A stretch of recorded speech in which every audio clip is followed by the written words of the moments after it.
चिड़िया मट्टी के बर्तन बना बनाकर बेचा करती थी, जिससे उसके घर का अच्छे से गुजारा हो रहा था। पड़ोस में रहने वाली गोरी कव्वी चिड़िया के काम से बहुत जलती थी।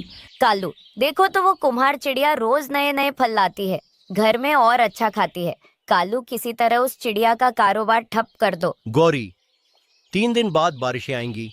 कल मुझे मौसम का संकेत देने वाला पक्षी मिला था। हम चिड़िया को 100 मटके बनाने का ऑर्डर दे देते हैं और फिर 3 दिन बाद उसके सारे मटके बारिश के पानी में बह जाएंगे। और उसकी सारी जमा पूंजी भी साथ ही बारिश में बह जाएगी।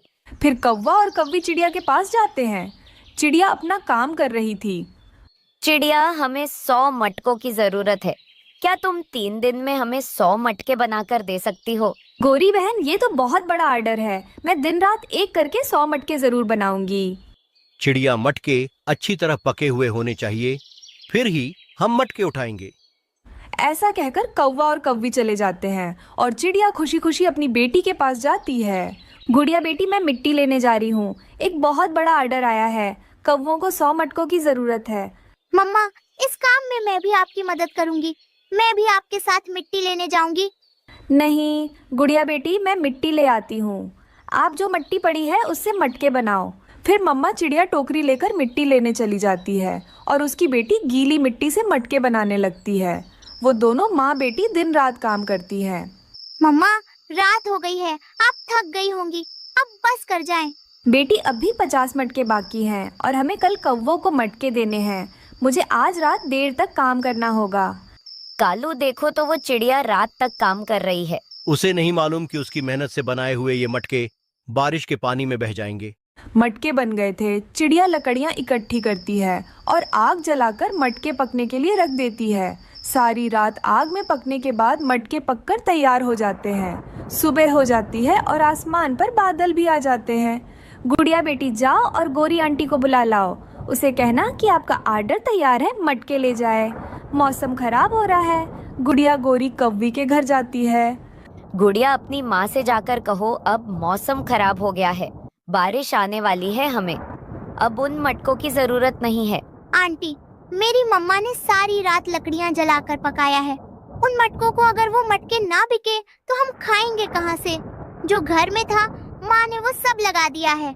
यही तो हम चाहते थे। जा जा छोटी चिड़िया, अपने वो मटके किसी और को बेच लो। अगर बारिश से बच गए तो। चिड़िया रोती हुई अपने घर चली जाती है। बादल गरज रहा था। चिड़िया बारिश के आने से डर रही थी। मम्मा, गौरी आंटी और कालू अंकल कहते हैं कि अपने मटके किसी और को बेच लो। वो मटके नहीं खरीदेंगे। उन्होंने हमें धोखा दिया है। गुड़िया बेटी, उन कौवों ने तो हमें बर्बाद कर दिया मेरे पास, और इतने पैसे भी नहीं कि लकड़ियाँ खरीद सकूं। तभी तेज बारिश शुरू हो जाती है। बारिश इतनी तेज थी कि थोड़ी ही देर में जंगल में पानी ही पानी हो जाता है। रानो चिड़िया अपने मटकों पर एक प्लास्टिक शीट डाल देती है, जिससे उसके मटके सुरक्षित थे। शाम तक बारिश होने के बाद बारिश रुक जाती है और शाम के बाद एक बैलगाड़ी चिड़िया के घर के बाहर आकर रुकती है, जिसमें एक मिट्ठू तोता था। चिड़िया, मैं शहर वाले जंगल से आया हूँ। मुझे 100 मटकों की जरूरत है। सुना है तुम मिट्टी के बर्तन बनाती हो। क्या तुम मेरे लिए 100 मटके बना सकती हो? ये सुनकर गुड़िया खुश हो जाती है। आप मेरे साथ आइए। मम्मा चिड़िया मटकों से प्लास्टिक शीट हटाती है। ये मटके कैसे हैं? मुझे ऐसे ही मटकों की जरूरत थी। मैं अभी अपनी बैलगाड़ी लाता हूँ। आप ये पैसों से भरा हुआ बैग रख लें। तोता चिड़िया को पैसे देकर अपनी बैलगाड़ी लेकर आता है। थोड़ी देर बाद चिड़िया सारे मटके गाड़ी में भर देती है। फिर वो तोता वहाँ से चला जाता है और कुछ ही दिनों में चिड़िया अपने घर को नया रंग करवा लेती है और पहले से बेहतर जिंदगी गुजारने लगती है। फिर चिड़िया खुशी खुशी से अपनी बेटी के साथ नए घर में रहने। जंगल में बढ़ती हुई ठंड के साथ साथ कौवा और कव्वी में लड़ाई भी बढ़ गई थी। कालू, आज मैं तुम्हारे घोंसले में सोऊंगी। मेरे घोंसले में मुझे सारी रात ठंड लगती रहती है। ना ना, अपने घोंसले में ही रहो। मैंने बहुत मुश्किल से अपने घोंसले में सूखी घास लगाई है। ऐसे सारे काम पापा पक्षी ही करते हैं। सबके घोंसले गर्म है और एक मैं ही हूँ कि ठंड में मर रही हूँ। मैं तो जा रही हूँ चिड़िया के घर।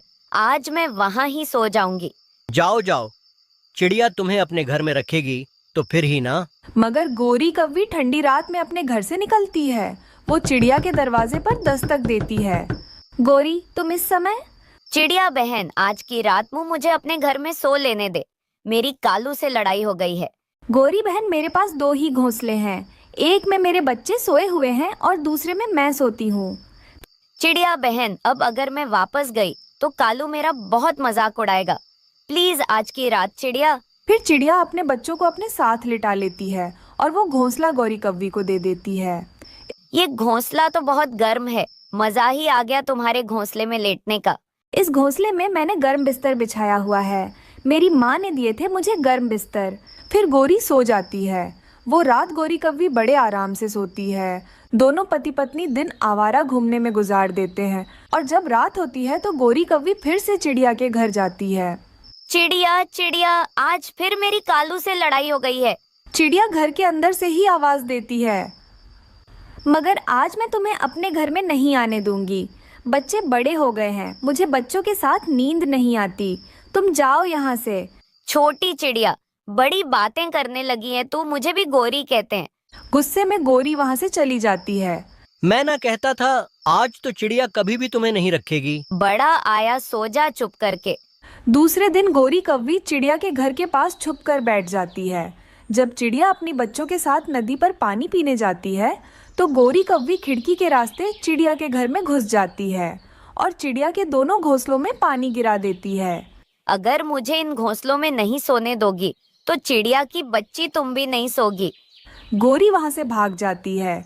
रात को जब चिड़िया और उसके बच्चे घोंसले में लेटते हैं तो घोंसले गीले थे। मम्मा मम्मा, हमारा घोंसला गीला है, ये बहुत ठंडा है। मेरा घोंसला भी गीला है। हमारे घोंसलों में पानी किसने गिराया होगा? मम्मा, कल रात आपने गोरी आंटी को घर में आने से मना किया था। यह काम जरूर गोरी आंटी ने ही किया होगा। हाँ, ये काम जरूर उस गोरी की बच्ची का ही है, मगर मैं भी उसे सजा जरूर दूंगी। दूसरे दिन चिड़िया झाड़ियों वाले जंगल जाती है और वहाँ से एक ऐसी झाड़ी के पत्ते तोड़ती है जिनको छू लेने से शरीर पर खुजली शुरू हो जाती है। गुड़िया और कुकू, अब देखना वो गौरी ठंड की रात में भागती फिरेगी। चिड़िया वो पत्ते एक घोंसले में बिछा देती है। कुकू बेटा, जाओ और गोरी को बताओ कि आज वो हमारे घर में सो सकती है। मम्मा मम्मा, गोरी आंटी का शरीर सुर्ख हो जाएगा इन पत्तों पर लेटकर। कुकू जल्दी से गौरी कव्वी की तरफ जाता है। आंटी आंटी, मम्मा ने भेजा है। मम्मा कहती हैं कि आज रात आप हमारे घर में सो जाएं। तो फिर मान गई तुम्हारी। मम्मा मैं ना कहती थी, मुझे भी गोरी कहते हैं। गोरी कुकू के साथ जाती है। गोरी, घोंसले में पानी गिराने की क्या जरूरत थी? ये तो तुम्हारा अपना ही घर है। जब जी चाहे आ जाया करो और इसी घोंसले में सो जाया करो। चिड़िया, कल तुमने मेरी इंसल्ट की तो मुझे गुस्सा आ गया था। फिर गोरी चिड़िया के घोंसले में लेट जाती है।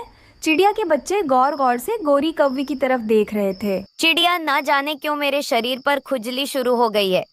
ये सुनकर बच्चे हंसने लगते हैं।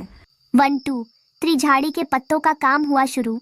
बचाओ चिड़िया, मुझे बचाओ, मेरे शरीर पर बहुत खुजली हो रही है। गौरी कव्वी इधर उधर उड़ती हुई घर से बाहर निकल जाती है। वो कव्वी इस पेड़ से टकराती तो कभी उस पेड़ से मर गई। उस चिड़िया ने घोंसले में ना जाने क्या रखा हुआ था। हाय, मर गई। ठंडे पानी से नहाओ गोरी, फिर ही तुम ठीक होगी। फिर गोरी ठंडी ठंडी रात में नदी के ठंडे पानी में कूद जाती है।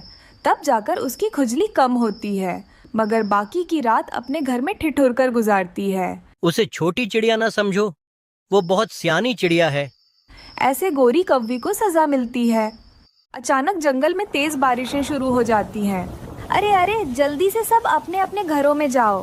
तेज बारिशें शुरू हो गई। माँ, मुझे बारिश में नहाना है, मैं घर में नहीं जाऊंगी। नहीं नहीं छुटकी बेटा, ये बारिशें तूफानी बारिशें हैं। अब कोई भी घर के बाहर नहीं रहेगा, सब अपने अपने घरों में चले जाएंगे।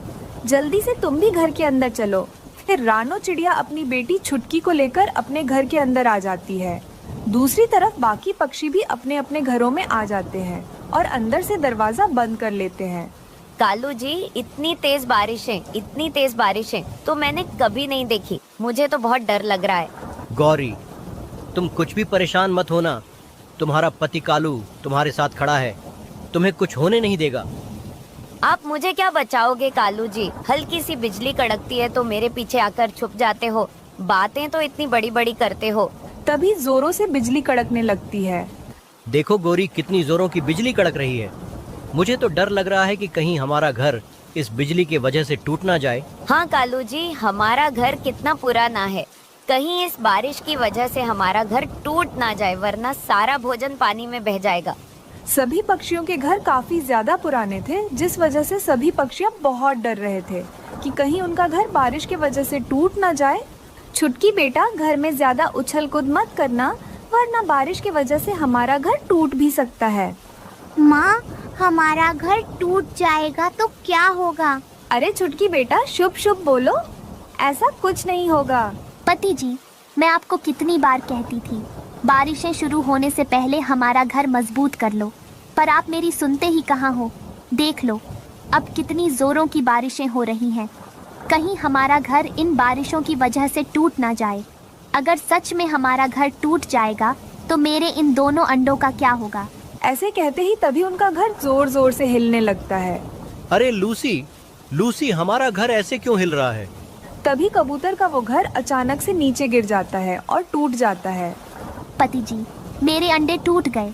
मेरे बच्चे अंडों में से बाहर आने से पहले ही मर गए। बारिश तो और भी तेज हो रही थी। सब पक्षियाँ अभी भी बहुत ज्यादा डर रहे थे। फिर कुछ समय बाद चिड़िया और कौवे के घर भी हवाओं की वजह से नीचे गिर जाते हैं और टूट जाते हैं। कालू जी, मेरी कमर टूट गई।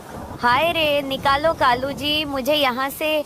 फिर कालू कौवा गोरी कौवी को वहाँ से बाहर निकालता है।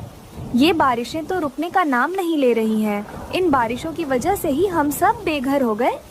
माँ, मुझे बहुत ठंड लग रही है माँ। ये बारिश का पानी तो बहुत ठंडा है। धीरे धीरे सभी पक्षियों के घर टूट जाते हैं और पानी में बह जाते हैं। पक्षियों, अब हम कहाँ रहेंगे?